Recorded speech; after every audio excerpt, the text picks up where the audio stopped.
그래서 이제는 좀 이 노조 관련 소식이 또 좀 들릴 텐데요. 이 유명하죠. 이 민노총 간첩이잖아요. 네, 간첩 혐의가 있잖아요. 네, 그래서 지난번에 그 암호를 해독을 했는데 구슬이 3알이라도 깨어야 보배다. 이거를 영문으로 쳤는데 그게 이제 암호였다 했었잖아요. 또 있습니다. 안데르센 영문 동화가 이 암호 해독 키였다 합니다. 이게 은닉 프로그램, 이게 그 뒤에 숨겨놓은 프로그램을 국정원이 해독했어요. 네네, 법정에서. 요번에 수원지법 형사 제14부에서 재연을 했다며, 해독 재연을. 예, 맞습니다. 요번에 들어간 사람이 민주노총 조직쟁의국장 성모 씨, 민주노총 보건의료노조 조직실장 김모 씨, 민노총 금속노조 부위원장 양모 씨, 민노총 산하연맹 조직부장 신모 씨인데, 이 정도 되면은 민주노총에서 국민에게 정말로 사과하고 sak고 배제를 해야 되는데, 민주노총은 아직도 이것이 공안 탄압이고 노조 탄압이므로 윤석열을 심판해야 된다 이렇게 주장해요. 이런 적반하장이 있습니까, 여러분? 네, 적반하장 여기 민노총이 있습니다. 나는 말이 안 된다고 생각해요. 이 정도 나와서 민주노총 정말로 대국민 사과 이렇게 하고 절치부심해서 국민한테 미안함이 있어야죠. 왜 이렇게 뻔뻔한 거예요? 그렇죠. 그러면서 이제 그 국가보안법 폐지하라고 그런 말이나 하고 있지 않습니까? 그래서 이 그 국가정보원 직원이 직접 이 재판장에 나와가지고 재연을 했어요. 네, 해독을 바로 했습니다. 그래서 지난번에는 구슬이 깨어야 3알 그거를 영어로 했을 때 이 핵 암호가 풀렸는데, 이번에는 안데르센스 페어리 테일스라는 그 영어로 이렇게 치니까 이 해독이 암호가 해독이 됐다고 합니다. 그러면서 2020년도 5월 7일에 북한에서 보낸 지령문이 나왔다고 합니다. 역대 최대의 지령문이 많죠. 그 중에 하나가 그 반일 감정을 선동하고 일본 대사관 앞에 가서 그 농성하고 일본 대사관을 점거하라 이런 게 있어요. 점거하는 과정에서 또 무슨 불행한 사태가 나거나 막 이러면은 이런 걸 기하로 해서 국민을 이간질시키고, 그러니까 우리 윤석열 대통령이 뭐라 그래요? 공산 전체주의 세력과 내통하거나 맹종하거나 추정하는 세력들이 자유민주주의의 시스템을 흔들려고 하고 있는데 우리 정신 바짝 차리고 그들의 어떤 그런 음모를 눈 부릅뜨고 지켜보고 분쇄시키자 이렇게 얘기하지 않았어요? 네, 맞습니다.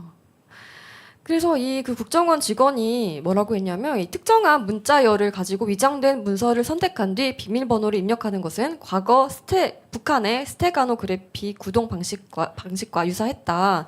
이렇게 특정 조건의 문자열을 복사하고 비밀번호도 입력하는 복잡한 스테가노그래피는 시중에서 구하지 못하고 일반적인 사용자가 사용하는 것은 불가능하다. 이 간첩이 맞다 이렇게 이제 증언을 한 거죠. 이게 석건우라는 사람인데 이 사람이 102회에 걸쳐서 북한의 지령문을 받고 그 다음에 민주노총 내부 통신망 아이디어와 비밀번호를 넘겼기 때문에 이제 어떻게 했냐면은 민주노총의 아이디를 해서 들어가서 거기서 뭐 글을 쓰면 서로 소통을 하는 거예요. 전에도 그러더라고. 자동차가 언덕길을 올라가려니까 힘이 딸려요. 뭐 이런 얘기는 지금 자료 보내기가 좀 힘들어요. 이런 식으로 서로 말을 맞춰서 하더라고요. 이건 뭐냐면은 이거는 정말로 이게 간첩 행위예요. 그리고 공공연하게 우리나라 국정원들 정신 차려야 되는 거예요, 이거. 그래서 지금 간첩 재판이 계속해서 연기가 되고 좀 이렇게 길게 늘어지고 있잖아요. 이렇게 하루 빨리 판결이 나서 좀 법적으로 처벌을 받았으면 좋겠습니다. 김명수 대법원 체제에서 6개월 구속기간 만료라 그래가지고 청주 간첩단이 석방됐잖아요. 구속기간 만료로 돌아다니면서 그냥 막 얘기해놓은 거예요. 그러니까 법원까지 그냥 한패가 돼가지고 하여튼 저렇게 간첩들을 뭐냐면은 놀이터로 만들어 줬는데, 간첩 얘기하면은 공안 반공 이렇게 자꾸 얘기하는데 그렇지 않아요. 맞습니다. 민주노총 간첩단에 대해서는 민주노총은 정말로 국민 앞에 진심으로 사과해야 합니다. 이렇게 맨날 간첩 활동이나 하고 이념투쟁을 하고 또 정권퇴진 운동을 하고 뭐 후쿠시마 오염수 뭐 선동을 하고 이런 것만 하니까 이제 이제 공무원들, 소방관들까지도 이 정치 투쟁의 환멸이 난다라고 하면서 이제 떠나려고 한다고 합니다. 예. 그래서 지난번에 저희가 이제 대기업에서 많이들 이제 민노총을 떠나고 있다, 탈퇴하고 있다 이제 말씀을 드렸는데 지금은 소방관도 또 공무원도 이렇게 탈퇴를 하려고 한다. 점점 확산이 되고 있습니다. 예를 들어서 안동시 공무원 노조 탈퇴하고 원주시도 탈퇴하고 이번에는 소방관이 탈퇴한다는데 이런 연유는 뭐냐면은 소방관 노조가 그런다는 거예요. 대통령 물러나라를 너무 쉽게 얘기하고 그다음에 이번에 탈퇴한 공무원 노조들이 반 민주노총 연대를 추진하겠다. 이렇게 의사표명을 했어요. 그래서 정치 투쟁의 환멸을 느낀 노조가 점차 늘어나고 있어요. 민주노총이라든가 한국노총, 하여튼 노동조합들 그런 사람들 속지 말고 자기들의 청춘을 낭비하지 마세요. 걔네들 따라가 갖고는요 죽도 밥도 안 되는 거예요. 맞습니다. 그래서 경북 지역의 전공로 소속 소방본부 이 직원 조합원들이 1000명 중에서 약 800여 명이 노조를 탈퇴하겠다는 의사를 밝혔다고 합니다. 그러면서 대단하네요. 네, 이 이제 박혜근 소방관이라는 분이 계세요. 이 전공로 초대 소방본부장을 지낸 분인데 소방관 처우 개선보다 윤석열 퇴진을 우선시하는 민노총 전공로의 환멸을 느낀다. 라고 했다고 합니다. 그렇죠. 그 대표적인 예가 7월 15일 날 그 민주노총이 2주간 파업을 할 때 그때 뭐냐면 청계천 광장에 모인 게 공무원 노조, 전공로하고 언론 노조가 모였어요. 여기 모여서 윤석열 퇴진을 이야기했어요. 그다음 법원 노조도 어떻게 했습니까? 지방에서 전국 노동자대에 올라가는데 다 뭐냐면 그 차비 지원하고 버스 지원해서 다 올려 보내요. 우리나라 공무원들이 여러분들 정말로 그렇게 할 일이 없습니까?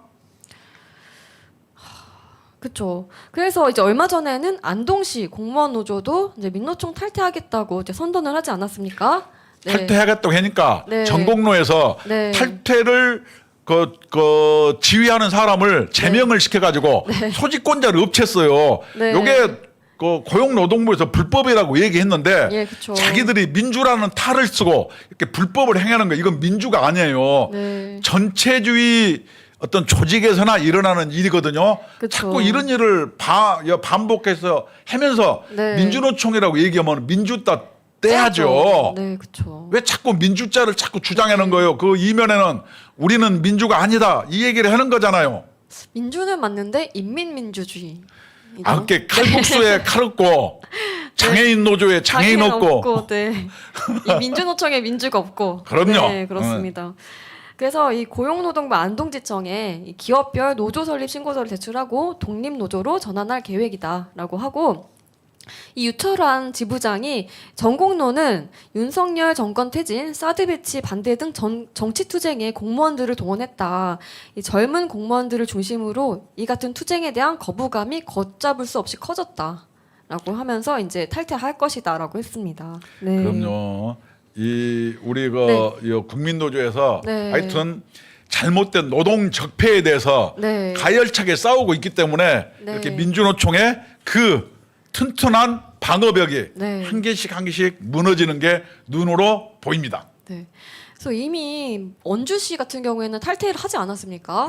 안동시도 성공적으로 탈퇴하길 기원 드리겠습니다. 옛날에 원주시에서 원주시 공무원 노조가 어떻게 싸운지 모르죠. 옛날에 어떻게 했냐면은 강아지에다가 목줄을 메고 옷을 입혀서 강아지 옷 위에다가 원주시청 시장 이렇게 이름 써가지고 강아지에 목줄을 메고 끌고 다니는 투쟁을 원주시 공무원 노조가 했어요. 이게 동물 학대도 아니고 이게 무슨 모욕도 아니고 공무원이 이런 투쟁을 했어요. 그러다가 어떻게 해요? 회개를 한 거지요.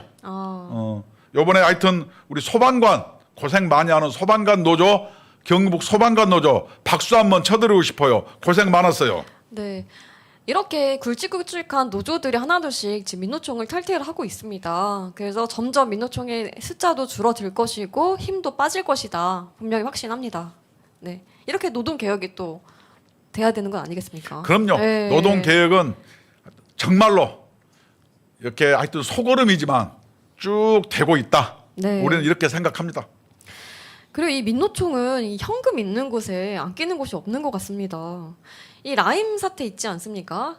이 라임 같은 경우에는 추미애가 장관이었을 때 이 수사를 못하도록 막았죠. 네. 수사부 자체를 없애버렸는데 이번 정권에서 다시 수사를 시작하고 있습니다. 그래서 하나둘씩 밝혀질 것으로. 그때 보이는데요. 수사를 못한 대표적인 게 예. 나임 옵티머스인데 예, 그 디스커버리. 뭐지 금융권의 저승사자라는 네. 남부지검을 네. 그 추미애가 네. 완전히 와해시켰잖아요. 그래서 그쵸, 그 없애버렸죠. 수사를 못했는데 네. 거기에 문재인 정권의 네. 금융 범죄에 어마어마한 네, 그렇죠. 사연이 숨어 있고 네. 나임 옵티머스 때문에 피해를 보는 수많은 투자자들이 네. 가정이 파괴되고 맞습니다. 막 자살하고 네. 이런 그 사람들이 피눈물을 흘렸어요. 네. 이 피눈물을 한동훈이가 네. 닦아줘야 되지 않겠어요?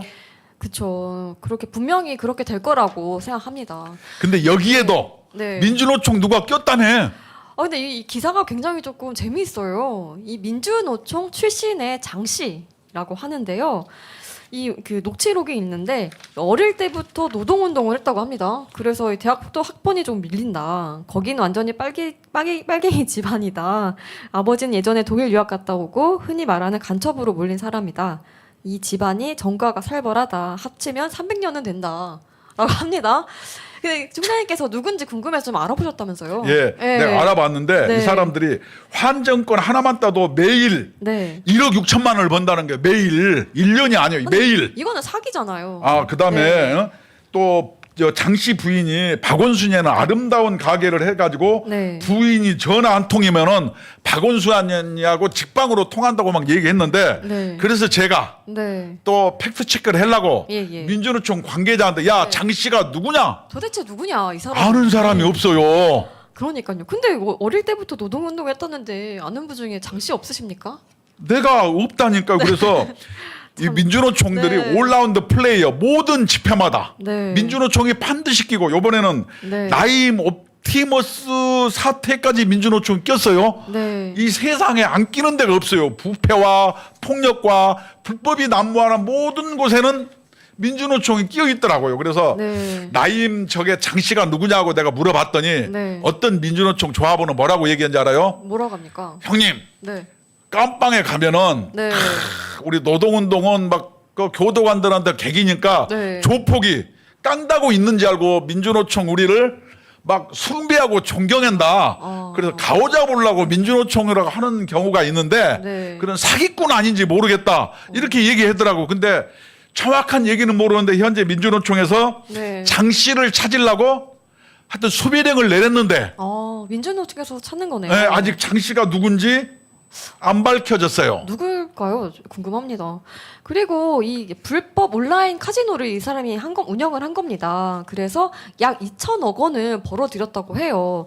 그런데 이 입출금 관리를 민노총 사무실에서 했다는 겁니다. 그러니까 이 민노총하고 관련이 없을까요? 있는 거 아닌가요?